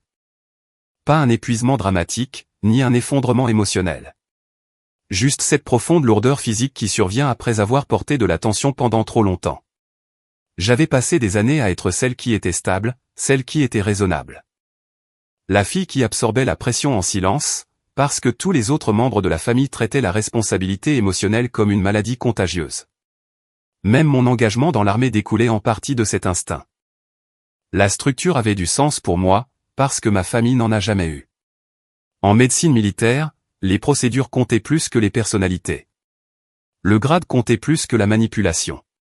L'effet comptait plus que celui ou celle qui pleurait le plus fort au dîner. Cela m'a sauvé, probablement plus que je ne m'en rendais compte à l'époque. Un coup contre ma vitre m'a ramené à la réalité. Marcus se tenait devant la voiture de location, tenant un gobelet de café en carton. J'ai baissé la vitre un peu plus. J'ai pensé que vous en auriez peut-être besoin, a-t-il dit. Café noir, sans sucre. Je l'ai accepté avec précaution. Merci. Il a regardé en direction de la maison. La paperasse pour la saisie du véhicule est terminée. J'ai hoché la tête une fois. Le processus de récupération des fonds va prendre du temps, a-t-il poursuivi. Mais la plupart des avoirs sont traçables, je l'avais deviné. Marcus a appuyé légèrement un bras contre le toit de la voiture. Ça va? Une drôle de question. Pas parce qu'elle était déraisonnable, mais parce qu'honnêtement, je ne savais pas comment y répondre. Étais-je en colère? Bien sûr. Soulagé? Définitivement. Triste, probablement plus que je ne voulais l'admettre. Parce que, peu importe à quel point les gens deviennent toxiques, il y a toujours quelque chose de profondément contre nature à regarder ses propres parents s'autodétruire en public. J'ai de nouveau regardé vers la maison. Les chaînes de remorquage se resserraient autour de la Mercedes. Les voisins chuchotaient en petits groupes près du trottoir. Ma mère tremblait sous ce gilet emprunté, pendant que Chloé pleurait à côté d'elle. Et mon père, lui, fixait simplement le sol, le regard vide, comme quelqu'un qui ne comprenait toujours pas pourquoi les règles s'appliquaient soudainement à lui. Je crois, ai-je dit lentement, que j'en ai juste fini de les porter. Marcus a hoché la tête, comme s'il comprenait exactement ce que cela signifiait. Puis il s'est éloigné de la vitre. Eh bien, a-t-il dit doucement, ça a l'air plus sain que la plupart des séances de thérapie familiale que j'ai pu voir. J'ai souri faiblement à ça. Il m'a fait un dernier signe de tête avant de retourner vers les agents. Et c'était tout. Pas de discours grandiloquent, pas de confrontation finale, pas de monologue de vengeance où j'expliquerai la leçon de morale à tous ceux qui m'entouraient. La vraie vie vous offre rarement des dialogues de conclusion parfaits. Parfois, elle vous offre juste un moment où vous réalisez que vous êtes libre de partir. J'ai posé le café dans le porte-gobelet, et j'ai démarré le moteur. La voiture de location a légèrement vibré, avant de se stabiliser dans un faible ronronnement. La lumière du soleil filtrait à travers le pare-brise, tandis qu'une brise chaude glissait par les vitres ouvertes, transportant l'odeur de l'herbe fraîchement coupée et de l'essence de la dépanneuse. Des odeurs d'après-midi normales, une vie normale. Pour la première fois depuis mon retour dans l'Ohio, ma poitrine n'était plus oppressée. Non pas parce que l'argent allait revenir. Honnêtement, le processus de recouvrement fédéral pouvait prendre des mois, et j'y survivrais quand même. Je savais comment survivre. Bagdad m'avait au moins appris ça. Non, le véritable soulagement venait d'autre chose. La clarté. Je comprenais enfin que toute ma vie avec mes parents s'était construite autour du fait de mériter l'autorisation d'exister confortablement. L'autorisation de me reposer, l'autorisation de dire non, l'autorisation d'avoir de l'importance en dehors de ce que je pouvais leur fournir. Et une fois que vous arrêtez de demander cette autorisation, les gens perdent la capacité de vous contrôler. J'ai passé la vitesse. Devant moi, la route s'étirait vers l'autoroute, brillant doucement sous le soleil de fin d'après-midi. La circulation avançait régulièrement au loin, tandis que la dépanneuse s'éloignait lentement du trottoir, emportant la Mercedes avec elle. La dernière chose que j'ai vue avant de tourner au coin de la rue, c'est mon père, levant légèrement la tête alors que le SUV disparaissait. Pour la première fois de sa vie, quelque chose de précieux le quittait, lui, au lieu de moi. Puis, Maplewood Estate s'est évanoui dans le rétroviseur, et j'ai continué à conduire vers la vie tranquille à laquelle j'aurais dû appartenir depuis toujours. J'ai passé ma première nuit complètement seul, 3 jours après les arrestations. Pas solitaire, seul. Il y a une différence. J'ai loué une petite cabane près du parc d'État de Lecope, à environ 90 minutes de Columbus, car j'avais besoin d'un endroit calme qui ne sente pas les attentes des autres.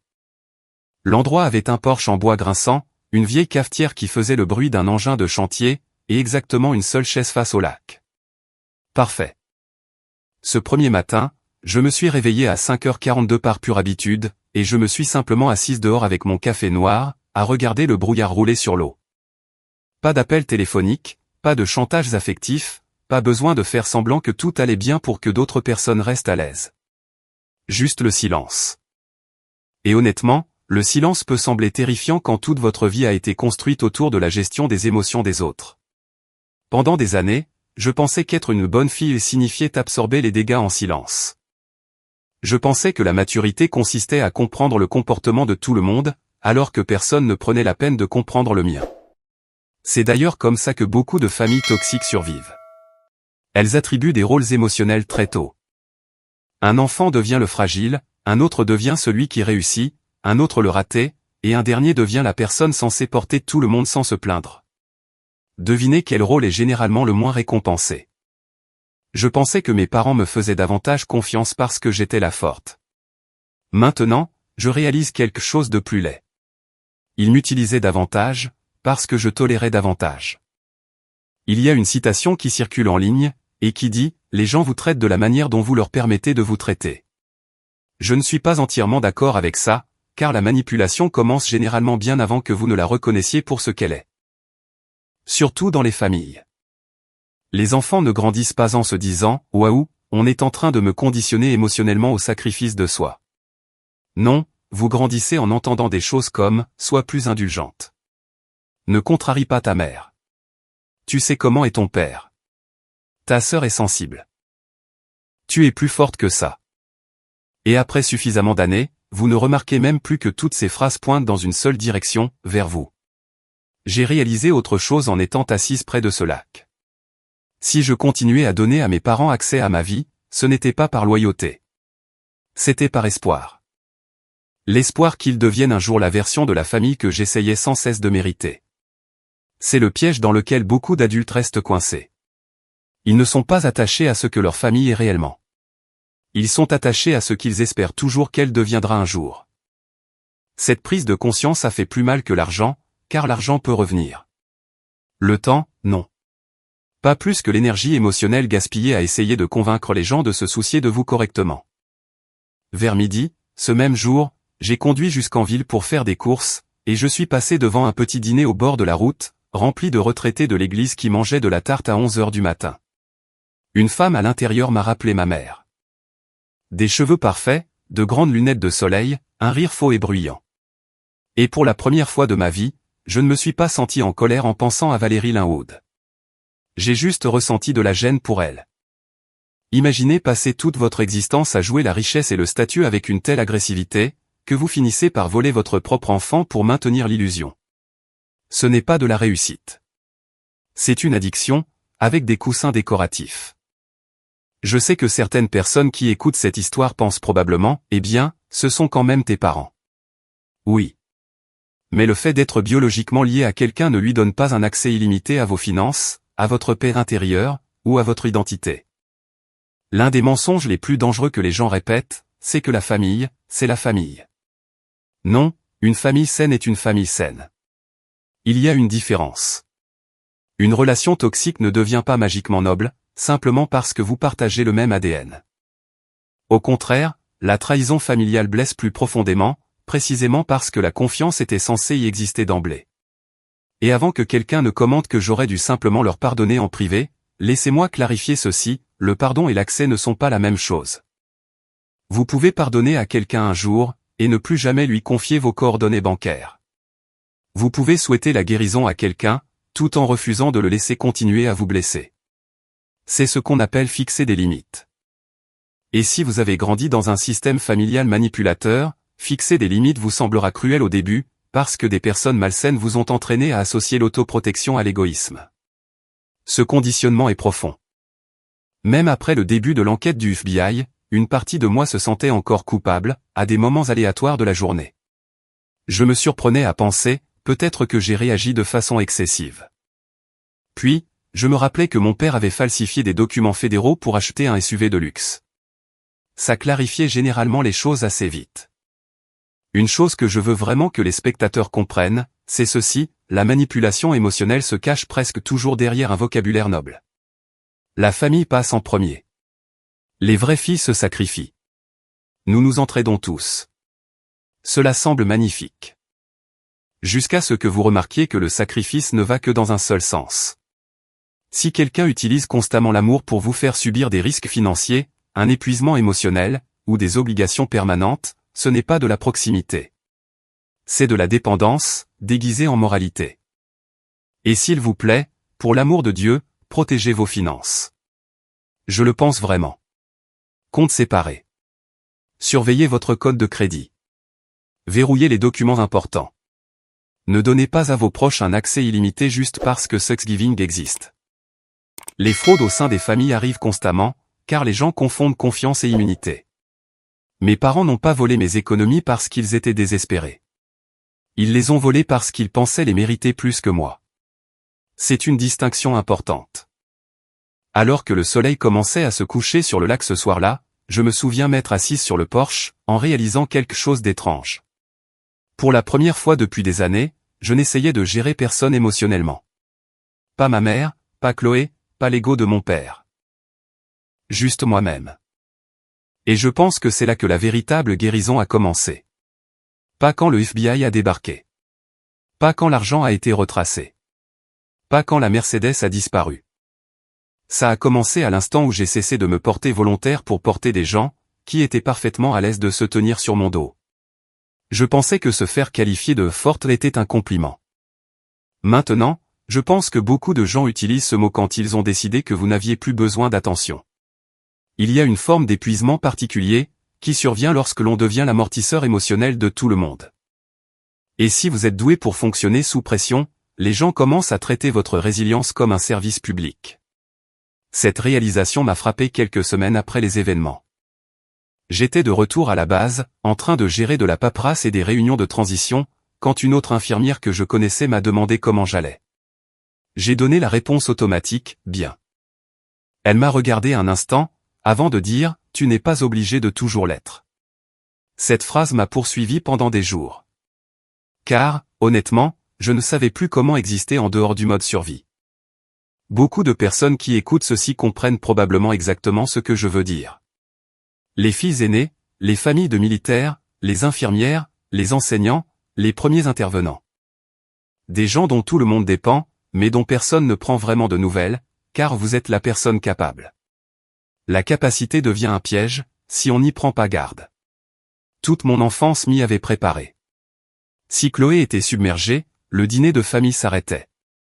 Si mon père se mettait en colère, tout le monde s'ajustait.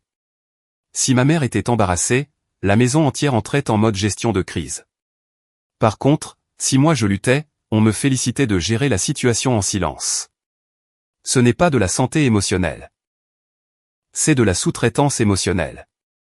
Un souvenir revenait sans cesse dans ma tête après les arrestations. J'avais 14 ans, et j'étais assise au bureau des véhicules motorisés pendant 4 heures d'affilée, car mon père avait encore oublié de renouveler ses plaques d'immatriculation. Il a passé tout ce temps à se plaindre bruyamment de l'incompétence du gouvernement, pendant que j'organisais la paperasse et remplissais les formulaires pour lui. Parce que tu es meilleur que moi pour ces trucs-là, disait-il. À la fin de la journée, il m'a tapoté l'épaule et m'a dit, « Heureusement que tu n'es pas exigeante. » Je me souviens m'être senti fier. C'est ça, la partie folle. Les enfants acceptent des miettes émotionnelles comme de l'amour, si c'est tout ce qu'on leur offre de manière constante. Et honnêtement, l'armée a aussi renforcé une partie de ce conditionnement. La culture militaire récompense le sang-froid. Vous apprenez à compartimenter la peur, l'épuisement, le chagrin, la faim, le stress. Vous fonctionnez, parce que les gens comptent sur vous. Cela peut forger la discipline. Mais cela peut aussi détruire discrètement votre capacité à reconnaître que vous méritez des soins, vous aussi. Je pense que c'est pour ça que je suis resté lié émotionnellement à ma famille plus longtemps que je n'aurais dû. Pas parce qu'ils me traitaient bien, mais parce que le fait de me sentir indispensable m'était familier. Il y a un certain confort dans le dysfonctionnement que l'on connaît. Au moins, vous en connaissez les règles. Et la règle, dans ma famille, était simple, Maya survit aux choses. Alors, finalement, tout le monde a cessé de se demander si j'aurais dû avoir à le faire. Quelques jours après la perquisition du FBI, je suis allé dans une épicerie près de la cabane, et je suis resté littéralement figé dans le rayon des céréales pendant près de 30 secondes. Car personne n'avait besoin de rien de ma part. Pas d'urgence, pas de pression, pas de nettoyage émotionnel à faire. Juste des céréales. Ça semble ridicule, jusqu'à ce que vous ayez passé des années à vivre en tant que structure de soutien pour quelqu'un d'autre. La liberté paraît suspecte, au début. J'ai aussi réalisé quelque chose d'inconfortable concernant les familles qui félicitent constamment une personne pour sa force. Bien souvent, elles disent en réalité, nous avons décidé que tu pouvais tolérer l'injustice plus longtemps que le reste d'entre nous. Cette étiquette devient une permission. Une permission de vous accorder moins de soutien, moins d'empathie, moins de protection, mais plus de responsabilité. Et si vous finissez par craquer sous la pression un jour, les gens agissent de manière choquée, car ils avaient construit tout leur confort sur votre endurance. Une chose que je veux faire comprendre aux spectateurs, c'est ceci, vous ne devez pas un accès illimité aux gens, simplement parce qu'ils traversent des difficultés. Il m'a fallu des années pour apprendre cette leçon. Aider quelqu'un occasionnellement, c'est sain. Sacrifier votre tranquillité de manière permanente, pour que des personnes irresponsables ne fassent jamais face aux conséquences de leurs actes, ça ne l'est pas. Il y a une énorme différence entre la compassion et l'effacement de soi. Ma mère m'appelait souvent indépendante, dès que j'arrêtais de demander des choses sur le plan émotionnel. À l'époque, je pensais qu'elle me respectait. Aujourd'hui, je réalise que mon indépendance était simplement plus pratique pour elle. Les gens profitent énormément de votre silence, surtout les personnes manipulatrices. Et voici une autre vérité difficile dont on ne parle pas assez, vous n'avez pas besoin de surexpliquer vos limites à des proches malsains. J'ai perdu des années à essayer de communiquer parfaitement. Un ton plus doux, une meilleure formulation, plus de patience, des explications plus longues. Rien de tout cela n'avait d'importance. Car les personnes qui ont décidé de ne pas vous comprendre, traiteront chaque explication détaillée comme la phase d'ouverture d'une négociation. Non, est une information suffisante. Cela ne fait pas de vous quelqu'un de cruel. Cela fait de vous un adulte. J'ai commencé à appliquer cette leçon dans de petites choses, également. Après tout ça, j'ai arrêté de répondre immédiatement aux messages fondés sur la culpabilité. J'ai arrêté de m'excuser automatiquement quand j'avais besoin d'espace. J'ai arrêté de me sentir responsable de réparer un malaise émotionnel que je n'avais pas créé.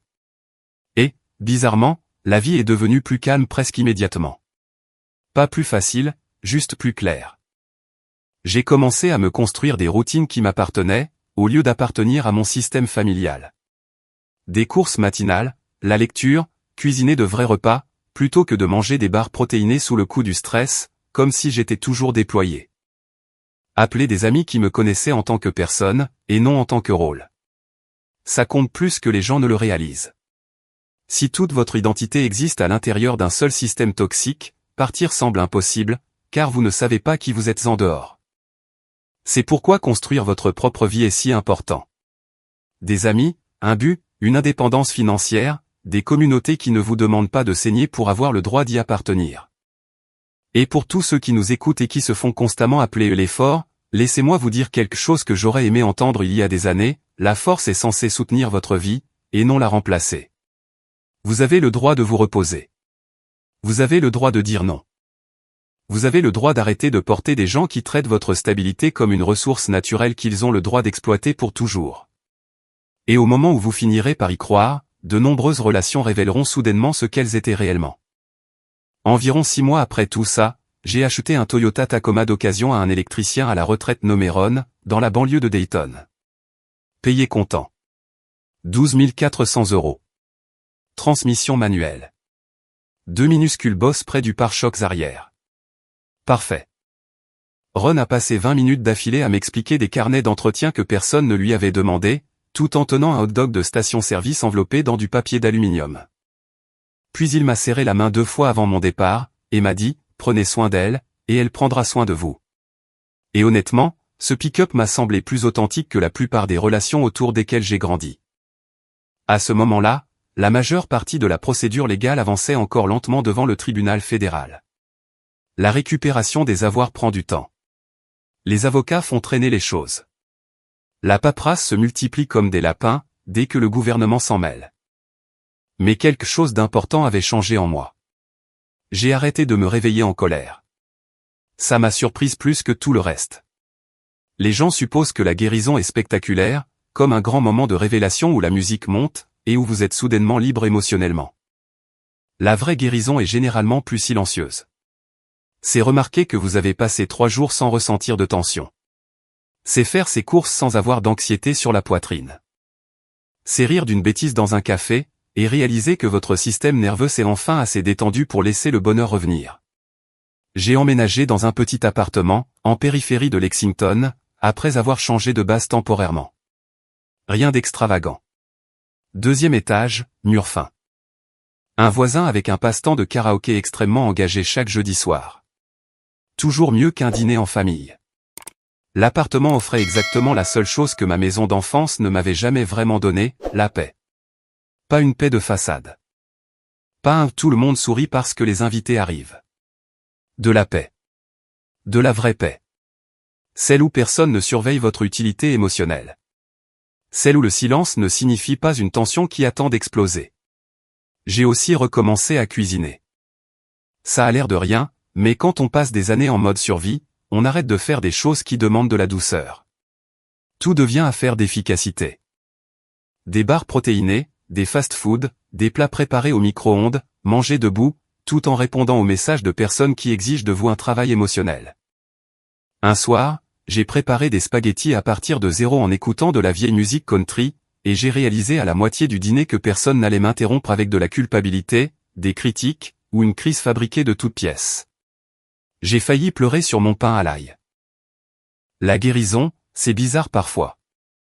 Chloé a appelé une fois, environ 3 mois après les arrestations. J'ai failli ne pas répondre, mais je l'ai fait. Sa voix m'a semblé plus douce que dans mes souvenirs. Moins polie, moins protégée, d'une certaine manière. Elle s'est excusée. Pas parfaitement, pas dramatiquement, mais assez honnêtement pour que je croie qu'elle le pensait. Et pour la première fois de ma vie, j'ai entendu de la peur derrière sa personnalité. Une peur réelle. Le genre de peur qui apparaît une fois que quelqu'un grandit sans parents pour amortir la moindre conséquence. Elle a admis qu'elle savait que l'histoire de l'argent semblait anormale, mais elle s'était convaincue que maman et papa finiraient par arranger les choses. Cette phrase m'a hanté pendant des jours, car c'est exactement ainsi que les systèmes toxiques survivent. Personne ne se sent totalement responsable. Tout le monde participe, juste un petit peu.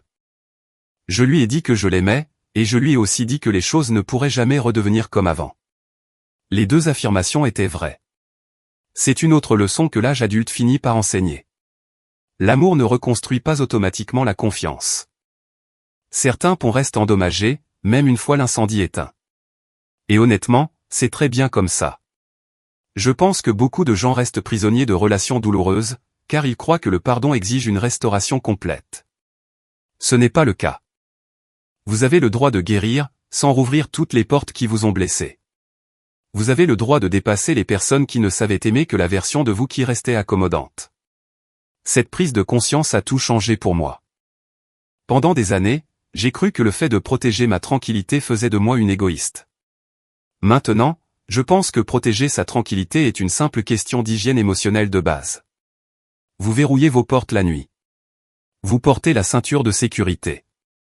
Vous ne donnez pas votre portefeuille à des inconnus sur un parking.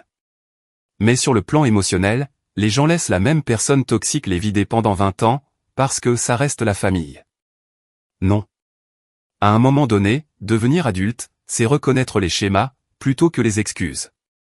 Et si quelqu'un utilise constamment la culpabilité, les obligations, l'argent, ou la pression émotionnelle pour contrôler l'accès à vous, cette relation n'est pas saine. Peu importe le titre qui se trouve dessus, mère, père, ou sœur. L'amour ne vous demande pas de disparaître pour que quelqu'un d'autre se sente puissant. Ce n'est pas de la famille, c'est de la consommation. Il y a quelques semaines, j'ai de nouveau conduit près de l'Écope avec mon Tacoma, juste avant le coucher du soleil. Le même lac, les mêmes routes tranquilles, le même petit dîner rempli de retraités mangeant de la tarte à des heures improbables. Je me suis garé près de l'eau, et je me suis assise à l'arrière du pick-up, buvant un mauvais café de station-service, pendant que le soleil disparaissait derrière les arbres. Et pour la première fois depuis très longtemps, mon avenir m'a semblé plus vaste que mon passé. Pas parfait. Pas magique. Juste le mien. Et c'était ce qui comptait le plus. Si quiconque écoute cette histoire se reconnaît quelque part à l'intérieur, je veux que vous m'entendiez clairement. Vous n'êtes pas égoïste de protéger votre paix. Vous n'êtes pas cruel d'établir des limites. Et vous n'êtes pas obligé de passer votre vie entière à prouver votre valeur à des gens, qui ne vous remarquent que lorsqu'ils ont besoin de quelque chose. Parfois, la chose la plus courageuse qu'une personne puisse faire, c'est d'abandonner le rôle qui lui a été assigné au sein d'un système toxique. Même si personne ne vous applaudit pour ça, et surtout dans ce cas-là. Et si vous êtes resté avec moi tout au long de cette histoire, merci. J'espère sincèrement qu'elle rappellera à quelqu'un, quelque part, que reconstruire sa vie n'oblige pas à devenir amer. Vous pouvez vous éloigner des personnes toxiques, sans y perdre votre humanité. Si des histoires comme celle-ci comptent pour vous, des histoires sur la famille, la trahison, la résilience, les limites, et le fait de se reconstruire à la dure, abonnez-vous à la chaîne. Il y a beaucoup plus de gens qu'on ne le croit qui survivent silencieusement à des choses dont personne ne parle. Et parfois, entendre une seule histoire honnête peut aider quelqu'un à, enfin, se choisir soi-même.